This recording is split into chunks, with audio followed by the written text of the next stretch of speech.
आप सभी के हृदय में विराजमान परमात्मा को मेरी राम राम।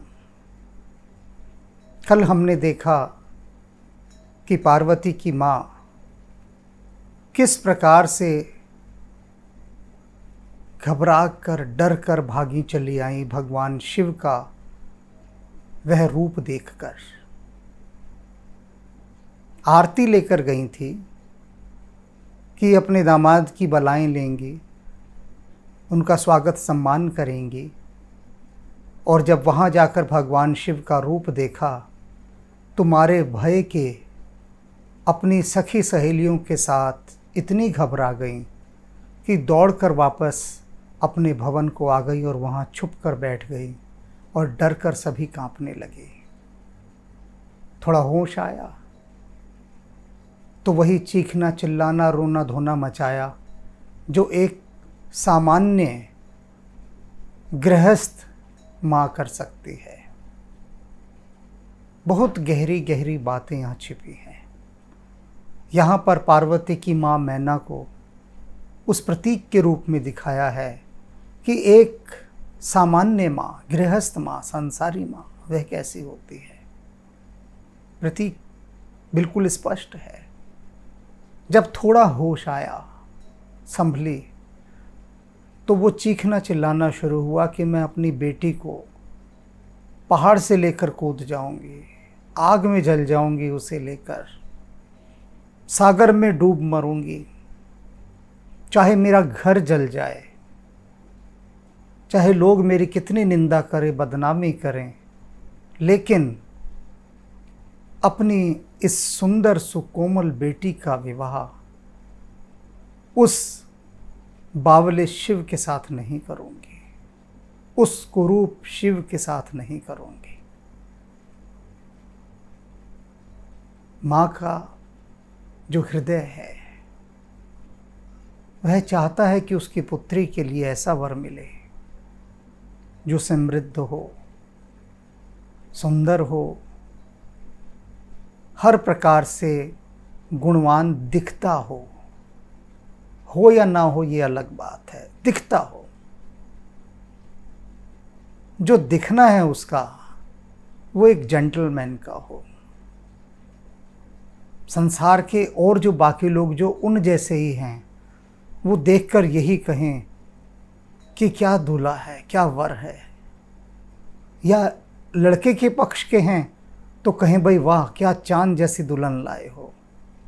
सबको चांद जैसी दुल्हन चाहिए, सबको। क्यों भाई, क्यों चांद जैसी चाहिए? क्योंकि एक जो कंडीशनिंग माइंड की बैठ चुकी है, एक जो मानसिकता बन गई है सौंदर्य की, उस सौंदर्य की मानसिकता ने हृदय को बड़ा संकीर्ण कर दिया है, बहुत छोटा कर दिया है। वह उसी घेरे परिधि के अंदर रहकर व्यक्ति का मूल्यांकन करती है, उससे बातचीत करती है। तो अब हम बातचीत आगे बढ़ाते हैं कि अब आगे क्या हो रहा है। वहाँ उन घटनाओं को देखते हैं कि पार्वती की माँ का ये चीखना चिल्लाना रोना धोना मचा हुआ है। अब आगे ये कहाँ तक जाता है, इसका असर वो देखते हैं। भई बिकल अबला सकल दुखित देख गिरनार। गिरनार पर्वतराज की पत्नी मैना, पार्वती की माता, उसको इस प्रकार से विलाप करता देखकर, क्रोध में चीखते चिल्लाते देखकर, जो सकल अबला और सारी जो स्त्रियां थी आसपास वो सब भी बहुत विकल हो गई, व्याकुल हो गई। उनसे पार्वती की माँ का दुख देखा नहीं जा रहा। सब क्या कह रही होंगी कि हाय हाय, देखो कैसी सुंदर पार्वती, और किस बावरे के साथ इन्होंने इसका विवाह निश्चित कर दिया। इससे तो अच्छा था लड़की को कुएं में फेंक देते। और इससे पहले कि वो सखी सहेलियां कहती, पार्वती की माँ ने स्वयं ही घोषणा कर दी कि मैं इसे लेकर ही मर जाऊंगी, झगड़ा ही टंटा ही मुका दूंगी सारा का सारा। चाहे मेरी कितनी बदनामी हो, बाद में जग हंसाई हो। देखते हैं ना, क्लेश के वक्त ऐसे शब्दों का बहुत उच्चारण होता है। तो इस समय क्लेश की स्थिति वहां पर उत्पन्न हो चुकी है। कर बिलाप रोदत बदित सुता स्नेहु संभार। और जो पार्वती की माँ है वो रोते हुए, विलाप करते हुए, पार्वती के उन्होंने जो जो लाड लड़ाए थे, इतने प्रेम किया था, वो सब याद आ रहे हैं उनको कि कितने लाड से पाला था उसे, क्या क्या अरमान थे कि इसका कितना सुंदर राजकुमार, कोई राजा इसका पति होगा, क्योंकि पर्वतराज की पुत्री है, राजकुमारी तो है पार्वती, तो कोई राजकुमार ही आएगा जो कल को राजा बनेगा। कितने अरमान थे। और पल्ले कौन पड़ रहा है? एक फक्कड़ साधु जिसे सब बावरा कह रहे हैं, एक योगी शिव। तो वो उसका सब बचपन से लेके अब तक का सारा स्नेह जो उड़ेला था पार्वती की माँ ने, वो सब याद आ रहा है। और याद आ रहा है तो वो रोती बिलखती क्या कहती हैं आगे, नारद कर में कहा बिगारा, भवन मोर जिन्हें बसत उजारा। नारद जी की अब शामत आ गई है। ये जो सारा ठीकरा फूट रहा है ना, नारद के सिर फूट रहा है। नारद के ऊपर उनका सारा क्रोध निकल रहा है। कह रही है, नारद कर में कहा बिगाड़ा। मैंने नारद का क्या बिगाड़ा था? क्या मैंने नारद का उसका नुकसान कर दिया था? भवन मोर जिन्हें बसत उजारा, जिसने मेरा बसा बसाया घर उजाड़ दिया। भगवान शिव से ये रिश्ता कराकर घर ही उजड़ गया मेरा। तो एक मां को, एक पिता को अगर ये बात पता लगे कि उसकी पुत्री जहां ब्याही जा रही है वहां पर तो वो फाके करेगी, कोई सुख नहीं मिलेगा उसे, कोई ऐश्वर्य नहीं मिलेगा, तो माता पिता का तो हृदय ही उजड़ जाता है। वही तो उनका घर है। तो वही पार्वती की माँ कह रही है कि मैंने ऐसा क्या बिगाड़ा था नारद का जो आकर उसने मेरा घर उजाड़ दिया। अस उपदेश उमहि दीन, बौरे बर ही लागी तपकीना। कहते हैं और उन्होंने क्या किया नारद ने यहाँ के कि अस उपदेश उमहि जिन दीना, यहाँ पर आए और उमा को ऐसा उपदेश दिया, ऐसा उपदेश दिया कि उसकी बुद्धि भ्रष्ट कर दी। क्या उपदेश दिया? बौरे बर ही लागी तपकीना, कि इस बावले, इस पगलाए हुए वर के लिए तू तपस्या कर, ऐसा उपदेश दे गए उसे। उसके मन में ये बात भर दी कि शिव तुझे इतनी सरलता से प्राप्त नहीं होंगे, उनको प्राप्त करने के लिए तुझे महान तपस्या करनी पड़ेगी, तप करना पड़ेगा। और ऐसा उपदेश देकर वो पार्वती को चले गए। और उन शिव को प्राप्त करने के लिए पार्वती ने कठोर तपस्याएं आरंभ कर दी। तो वे कह रही हैं कि नारद मैंने तेरा क्या बिगाड़ा था जो तूने मेरा बसा बसाया घर उजाड़ दिया। घर आया और मेरी बेटी को तू ऐसा उपदेश दे गया कि एक बावरे पति के लिए तू तपस्या कर, हैं? और क्या? साचे हूँ उनके मोह न माया, उदासीन धन धाम न जाया।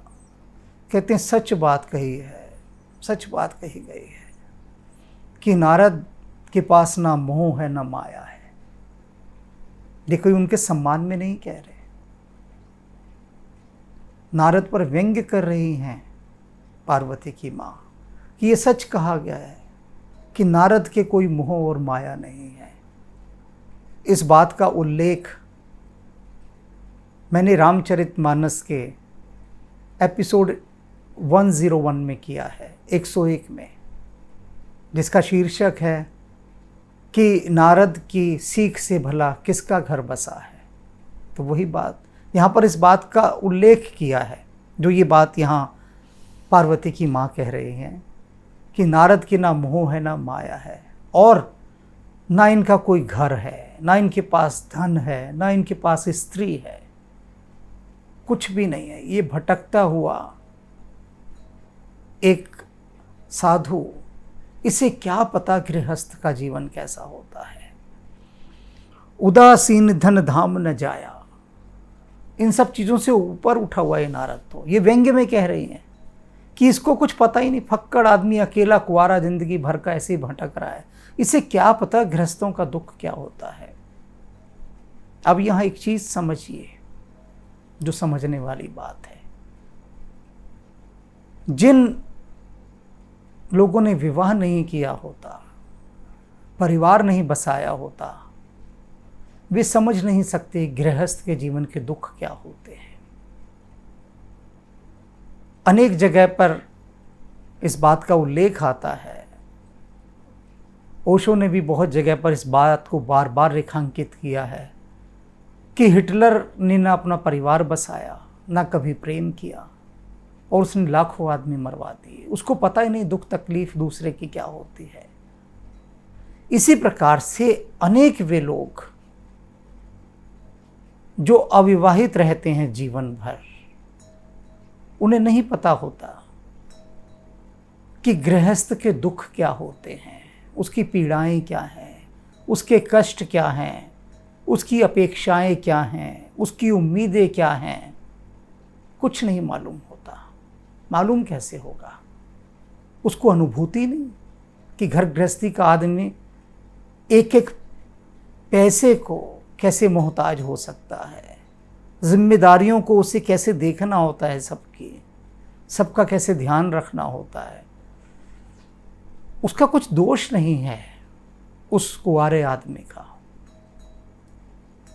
जिसका ना कोई घर है, ना बार है, ना जिसने कभी पत्नी की, ना उसके संतान हुई। वो कैसे समझेगा? अनुभूति भी तो चाहिए ना। कहा गया है ना कि जाके पाओ ना पड़ी बिबाई, सो क्या जाने पीर पर आई। एक आध कोई विरले होते हैं, स्वामी विवेकानंद जैसे विरले अपवाद, जो अविवाहित होने के बाद भी न केवल गृहस्थ का बल्कि पूरे संसार का दुख आत्मसात करना जानते हैं, अनुभव करना जानते हैं, भीतर तक, हृदय की गहराइयों तक। पर कितने हैं विवेकानंद? एक।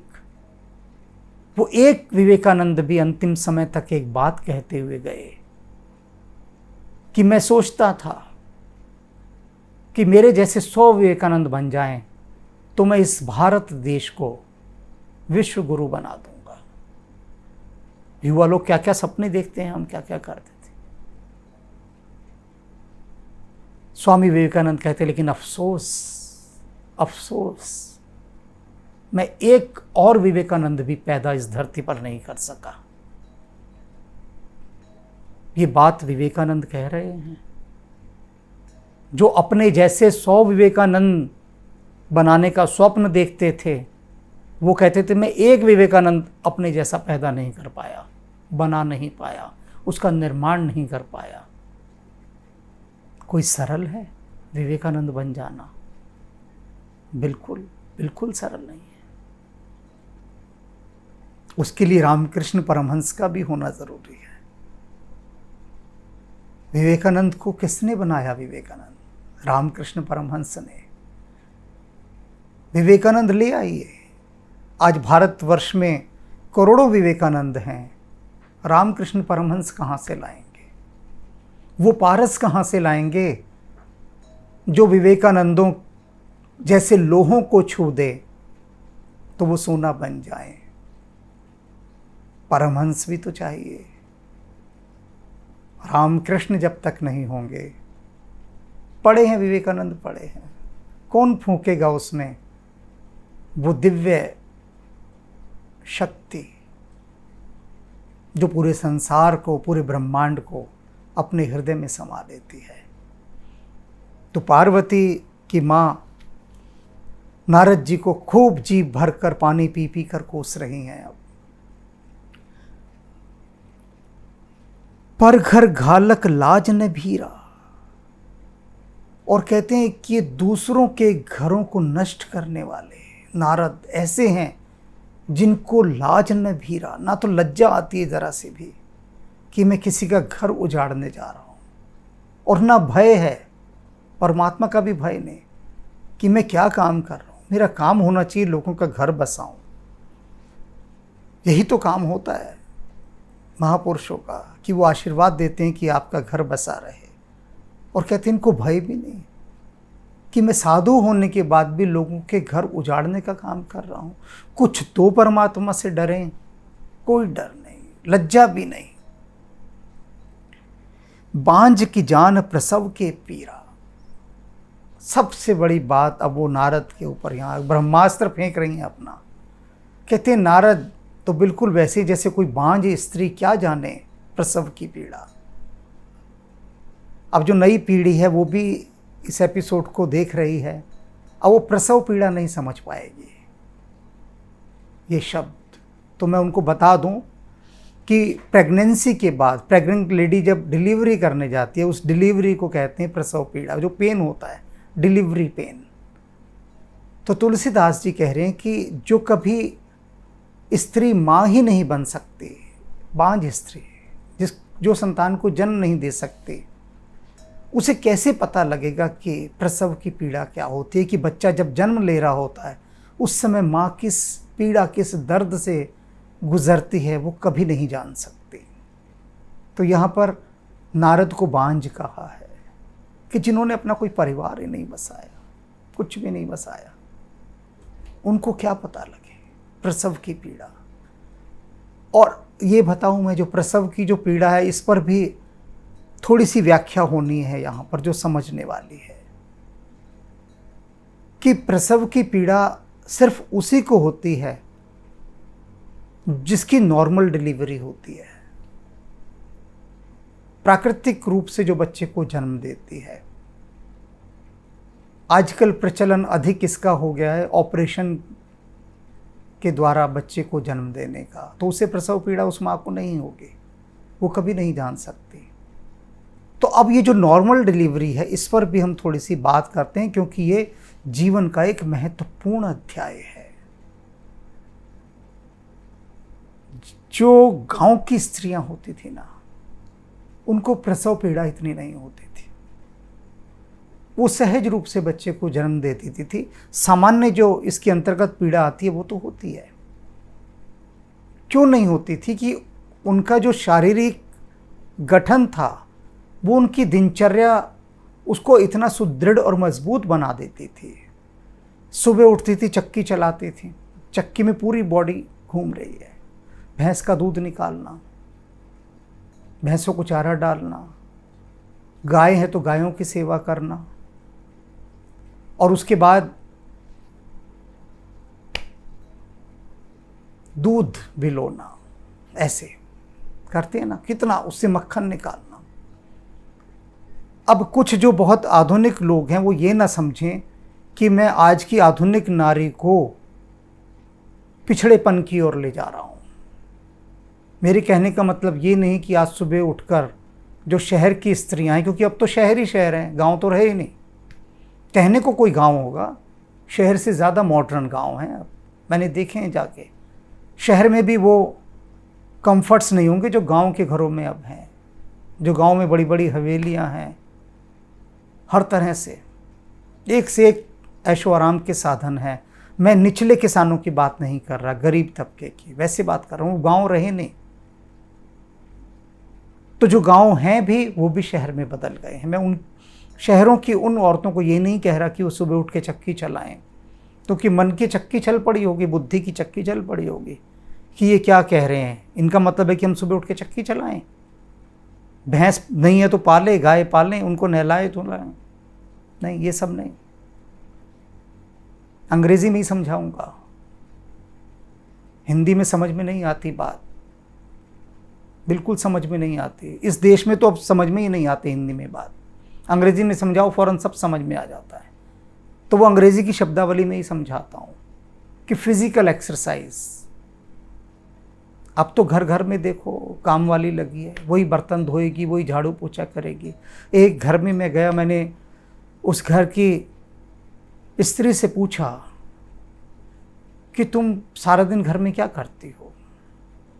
तो उसने कहा कुछ नहीं, टीवी देखती हूँ, थोड़ा बहुत अपना शॉपिंग पर चली गई।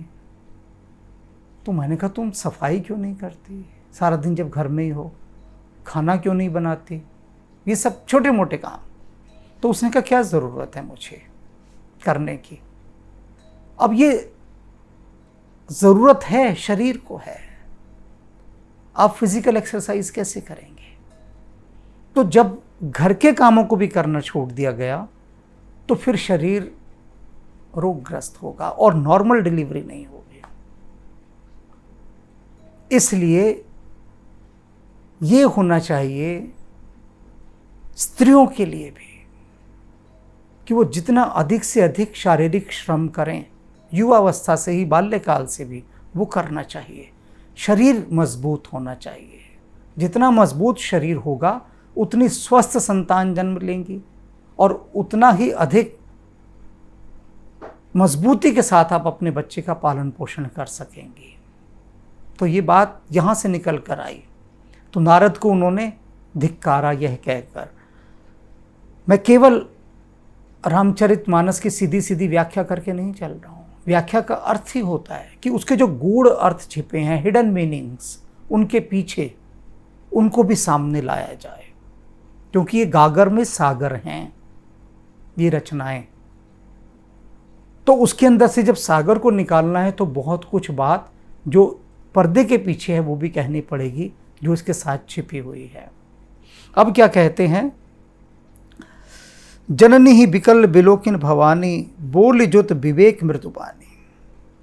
अब बहुत देर से देख रही हैं पार्वती कि उनकी माँ कितनी व्याकुल और दुखी होकर न जाने क्या क्या बोलती जा रही हैं। माँ का दुख देखा नहीं गया भवानी से। पार्वती तो जगदम्बा है, सब जानती है। देख रही हैं कि उनकी माता उनके लिए कितना दुखी हो रही है।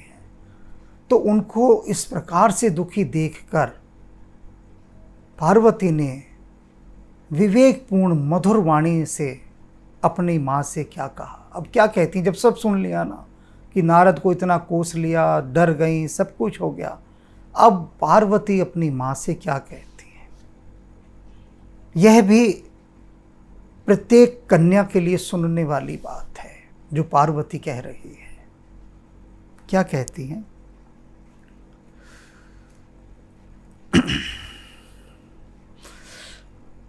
अस विचार सोच ही मति माता, सो न टरही जो रचई विधाता। कहती कि माँ एक बात बता, विधाता ने जो मेरे लिए रच दिया है, क्या तुम्हारे इस बार बार सोचने से, चीखने से, चिल्लाने से, रोने से क्या वो मिट जाएगा? मिटता हो तो तू रो ले, नहीं मिट सकता। जो रच दिया है विधाता ने मेरे लिए, वो रच दिया है। तो तू क्यों इतना सोच विचार कर रही है, बार बार सोच रही है इस बात को, बार बार। अस विचार सोची ही मत माता, क्यों इतना सोचती है? नहीं मिटेगा, जो लिख दिया गया है। ये पार्वती समझा रही है कि मत सोच, सोचे सोच न होइए, जो सोचे लख बार। कह रही हैं अपनी माता से, त्याग दे ये सोचना, मत सोच। तेरे सोचने से जो विधाता ने मेरे भाग्य में लिख दिया है वो नहीं मिट सकता। कर्म लिखा जो बावर ना हो, कोकत दोष लगाई ही काहू। कितनी प्यारी बात कही है। प्यारी से प्यारी बातों में ये एक प्यारी बात है,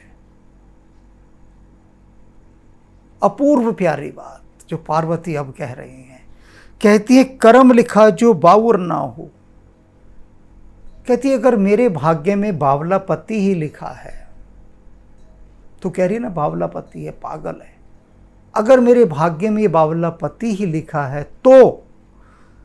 तो कस दोष लगाई ही का हो, तो तू क्यों किसी और को दोष लगा रही है, क्यों दोष दे रही है।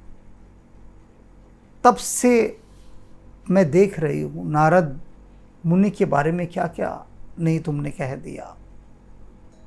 क्या आवश्यकता है, किसी को दोष देने की क्या आवश्यकता है। विधाता ने मेरे भाग्य में ये बावरा पति ही लिखा था, तो लिखा है, स्वीकार है मुझे। तू क्यों बार बार दोष दे रही है, मत दे। यहां भी समझिए, जो भी शादियां होती हैं, जो भी कोई ना कोई तो कराता है ना। किसी का मामा रिश्ता ले आता है, किसी का चाचा, किसी का फूफा, किसी की बुआ, किसी की चाची, किसी का मित्र, यही सब होता है ना ज़्यादातर। और अगर अच्छी दुल्हन आ गई, अच्छा दूल्हा आ गया, घर में अच्छी लड़की आ गई या अच्छे लड़के से विवाह हो गया, कोई मुड़ के ये नहीं कहता जी बहुत बहुत धन्यवाद, आपने क्या लड़का दिलवाया हमारी लड़की के लिए। या कोई ये नहीं कहता कि क्या आपने हमारे घर के लिए बहू चुनी है। ज़रा सी विपरीत कोई आ जाए तो जिस आदमी ने रिश्ता कराया होता है, जीवन भर का उसके माथे पे कलंक लगाते हैं कि इसने तो हमारे घर का नाश कर दिया, ऐसी लड़की ला कर दी है। लड़की वाले कह देते हैं कि हमारी बेटी तो दुख पा रही है, पता नहीं क्या दुश्मनी थी इसके हमारे साथ, ऐसे लड़के से रिश्ता बांध दिया हमारा। होता है ना यही सब। और यहां पार्वती समझा रही है कि किसी को दोष मत दो, उसने तो अपनी तरफ से अच्छा ही किया ना, तो दोष मत दो किसी को। पार्वती कह रही यदि मेरे भाग्य में ये बावरा पति ही लिखा है तो कोई क्या कर सकता है। तो क्यों तू व्यर्थ में किसी किसी को दोष देती फिर रही है, बोल रही है। तुम्हें सन मिटही के विधि के अंका, माथु व्यर्थ जन लेहूं कलंका। कहती है जो तुम अपने माथे पे कलंक ले रही हो ना, कलंक ही तो है। पूजनीय नारद मुनि, उनके बारे में तुमने क्या क्या नहीं कह दिया। मेरे होने वाले स्वामी भगवान शिव, उनके लिए तुमने क्या क्या नहीं कह दिया कि पागल है, बोराया हुआ है, हैं? क्यों अपने माथे पर कलंक लगवा रही हो ऐसी बातें करके। क्योंकि तुम्हें सन मिटही के विधि के अंका, कि तुम्हारे इस प्रकार कहने से, इस प्रकार करने से क्या विधि का लिखा मिट जाएगा? नहीं मिटेगा ना। तो तुमने अपने दामाद को भी कोस दिया, नारद मुनि को भी कोस दिया, तो कलंक लगा ना तुम्हें। तो क्यों व्यर्थ का कलंक ले रही हो? मत करो ऐसा। अब कितना उच्च चिंतन अपनी मां को वो समझा रही है। चारों तरफ जब कोई नकारात्मक टिप्पणी दे रहा हो, नेगेटिव स्टेटमेंट, उनके बीच में अगर कोई एक सकारात्मक उक्ति दे, पॉजिटिव स्टेटमेंट दे, तो नेगेटिविटी फिर रह नहीं पाती ज़्यादा देर। बशर्ते कि सकारात्मक बात कहने वाला प्रभावशाली हो, शक्तिशाली हो, तब बल हो उसकी बात में।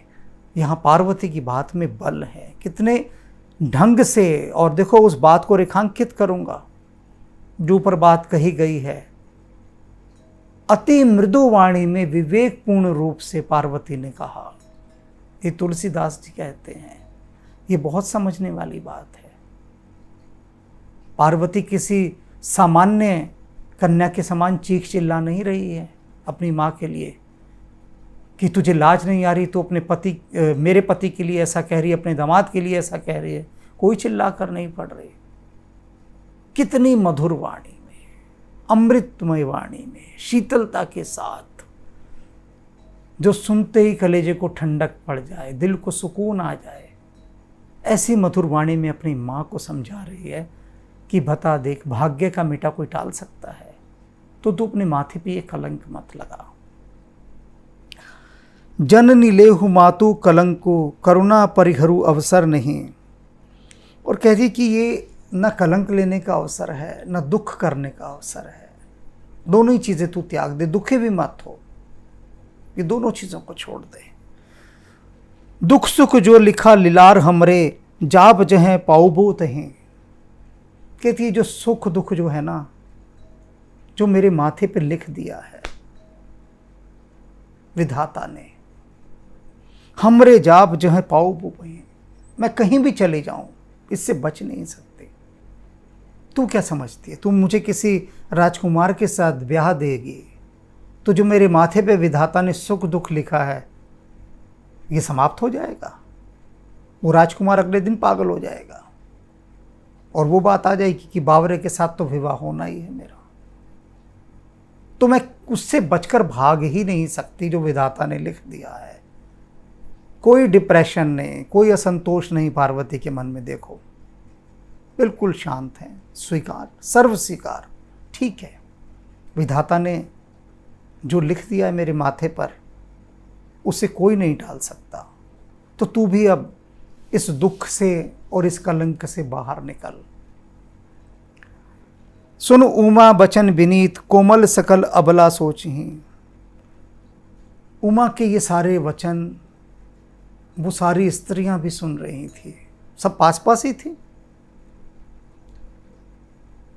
मैना की सखी सहेलियां, पार्वती की माँ की सखी सहेलियां जो डरकर भाग आई थी उनके साथ सब वहीं तो खड़ी थी। वो सब सुन रही हैं कि जो पार्वती अपनी माँ को समझाते हुए क्या वचन कह रही है। अब उनके वचनों को सुनकर उन अबलाओं की क्या प्रतिक्रिया होती है वह सुनिए। बहु भांत विधि लगाई दूषण, नयन वारी विमोचही। अब कहते हैं उन्होंने बहुत दुखी होकर अपनी आंखों में अश्रु भरकर विधाता पर दोष लगाना आरंभ कर दिया, विधाता को कोसना आरंभ कर दिया। अभी पार्वती ने कहा ना कि जो मेरे माथे पे लिख दिया है उससे मैं बच नहीं सकती, कहीं चले जाऊं। तो ये सब विधाता ने लिखा है, तो क्यों नारद मुनि को कहकर, भगवान शिव को न कहने योग्य शब्दों को कहकर तू माथे पर कलंक लगाती है? ये सब विधाता का लेख है। तो उसकी सारी सखी सहेलियां अब विधाता को कोसने लगी, विधाता को दोष देने लगी कि कैसा है ये विधाता, उसने कितना अन्याय किया हमारी बच्ची के ऊपर। कहते हैं ना कई बार रोते हुए कि हे भगवान, मैंने तेरा क्या बिगाड़ा था, किस जन्म का तूने भगवान मुझसे बदला लिया?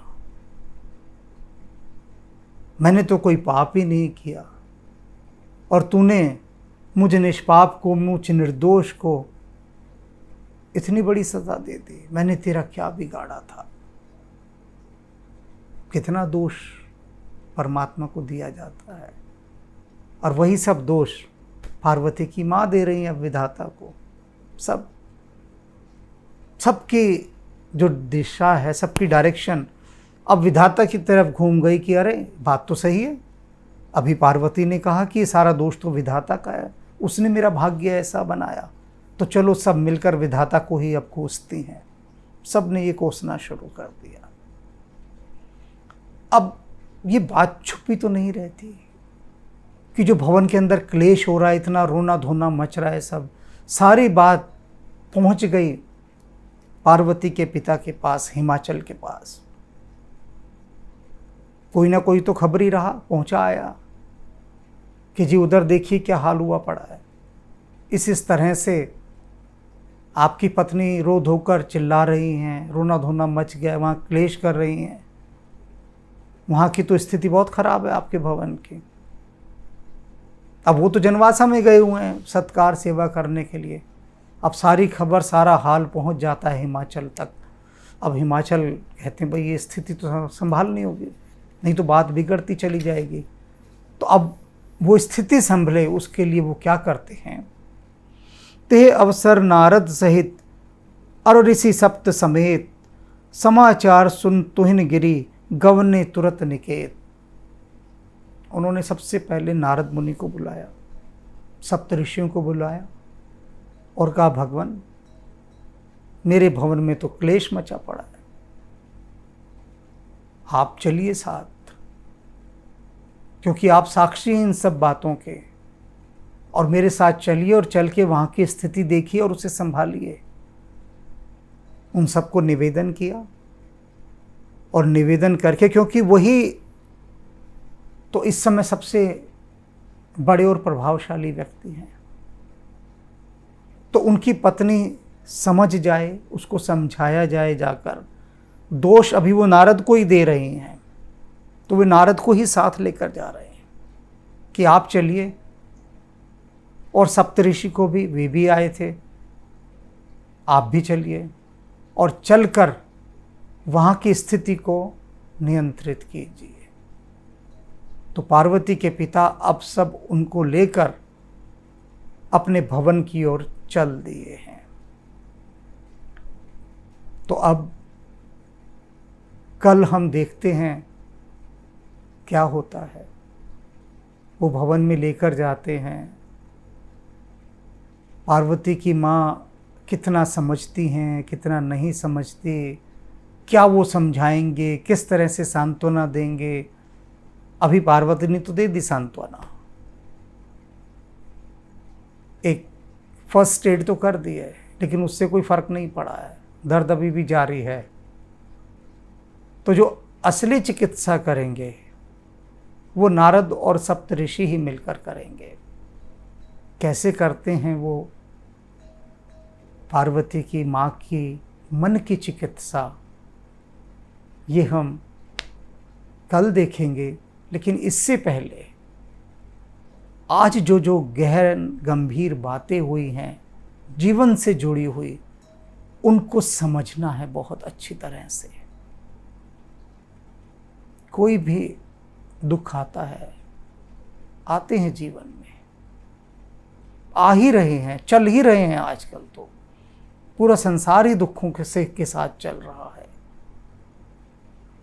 तो ऐसे में क्या परमात्मा को कोसा जाए?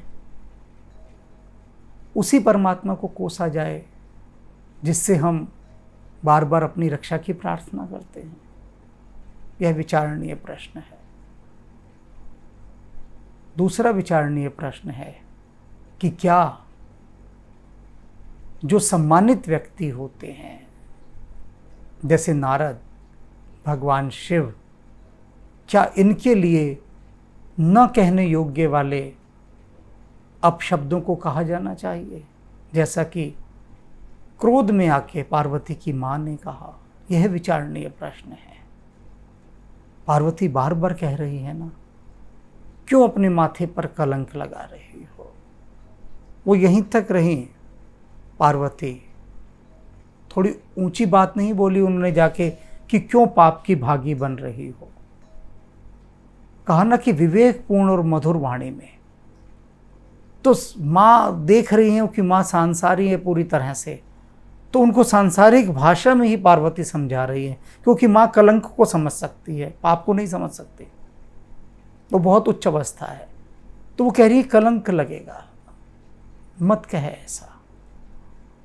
तो बस ये जो 2-3 बातें चर्चा हुई हैं, इनके भीतर छिपी हुई, उनको थोड़ा भीतर लेकर उनका मनन करना है। और जब मनन कर लेंगे तब तक कल का दिन आ जाएगा, फिर हम, आप, पार्वती के पिता, नारद जी, सप्तऋषि, हम सब मिलकर उस भवन में चलेंगे जहाँ अभी पार्वती की माँ दुख, क्लेश, पीड़ा, असुरक्षा की भावना, असंतोष, इन सब से घिरी हुई हैं। आपको आंखों देखा हाल कल दिखाएंगे। जे सजीव जग अचर चर, नारी पुरुष अस नाम, ते निज निज मर जाद तजी, भय सकल बस काम। सबके हृदय मदन अभिलाषा, लता निहारी नवई तरु शाखा। नदी उमगी अनबुद्धि कहूँ दाई, संगम करहि तालाब तलाई। जह असी दशा जरन कै बरनी, को कही सकई सचेतन करनी। पशु पक्षी नभ जल थल चारी, भय काम बस समय बिसारी। मदन अंध व्याकुल सब लोका, निस दिनु नहीं अवलोकहि कोका। देव दनुज नर किन्नर व्याला, प्रेत पिशाच भूत बेताला। इनके दशा न कयौ बखानी, सदा काम के चेरे जानी। सिद्ध विरक्त महामुनि जोगी, ते पी काम बस भय वियोगी।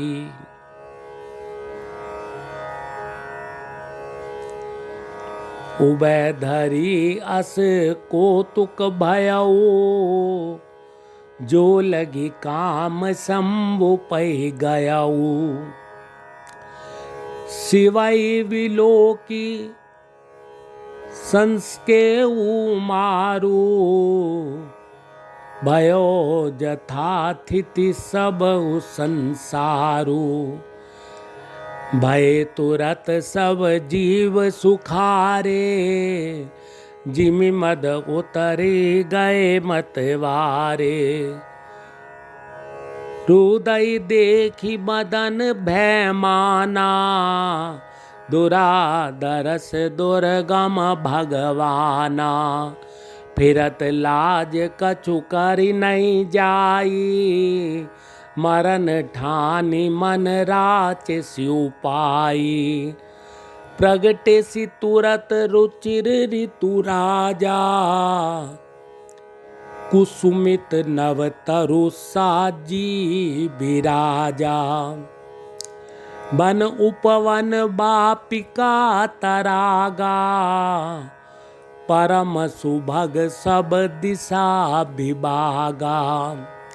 जह तै जनु उमगत अनुरागा, देखी मयऊ मन मन सिज जागा। सकल कला केरी कोटि विधि, हारऊ सेन समेत।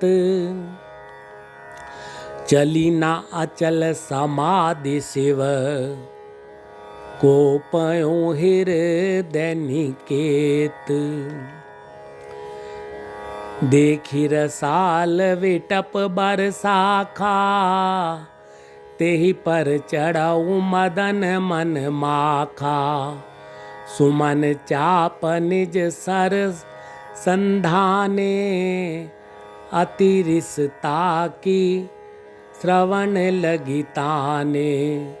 छाड़े विषम बिसिख उर लागे, छूटी समाधि शंभु तब जागे। भयो ईस मन क्षोभु विशेषी, नयन उगारी सकल दिशि देखी।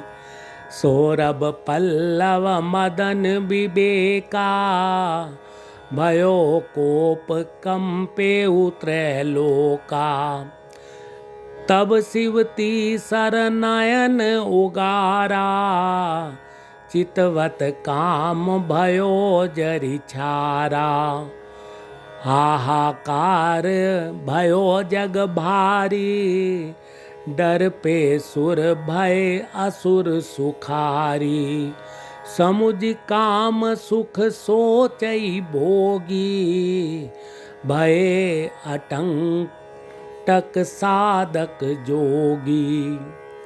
जोगी कंटक भय पति गति, सुनत रति मूर्छित भई। रोदति बदती बहु भांति, करुणा करति शंकर पाहि गई। अति प्रेम करि बिनती, विविध विधि जोरी कर सन्मुख रही। प्रभु आशुतोष कृपाल शिव, अबला निरखी बोले सही। अब ते रति तब नाथ कर, होई नाम अनंग। बिनु वपु व्यापी ही सब ही पुनि, सुन निज मिलन प्रसंग। जब जदु वंश कृष्ण अवतारा, होई हरण महामही भारा। कृष्ण तनय होई पति तोरा, वचन अन्यथा होई ना मोरा। रति गवनी सुनि शंकर बानी, कथा अपर अब कयऊ बखानी। देवन समाचार सब पाए, ब्रह्मादिक बैकुंठ सिधाए। सब सुर विष्णु बिरंचि समेता, गए जहाँ शिव कृपा निकेता। पृथक पृथक तिन कीन प्रशंसा, भय प्रसन्न चंद्र अवतंसा। बोले कृपा सिंधु वृष केतु, कयो अमर आए के ही हेतु। कह विधि तुम प्रभु अंतर जामे, तदपि भगति बस बिनवऊ स्वामी। सकल सुरन के हृदय अस, शंकर परम उछाऊ। निज नैनई देखा चहई, नाथ तुमार बिबाहु। यह उत्सव देखई भरी लोचन, सोई कछु करऊ मदन मद मोचन। काम जारी रति कहूँ बरु दीना, कृपा सिंधु यह अति बल कीना। सासति करि पुनि करहि पसाऊ, नाथ प्रभुन कै सहज सुबाऊ। पार्वती तपु कीन अपारा, करहु तास अब अंगीकारा। सुनि विधि विनय समुझी प्रभु बानी, ऐसे को कहा सुख मानी। तब देवन दुंदुबी बजाई, बरसी सुमन जय जय सुर साई। अवसर जानी सप्त ऋषि आए, तुरत विधि गिरि भवन पठाए। प्रथम गए जह रही भवानी, बोले मधुर वचन छल सानी। कहा हमार न सुनहु तब, नारद के उपदेश। अब बा झूठ तुम्हार पन, जा रहु काम महेश।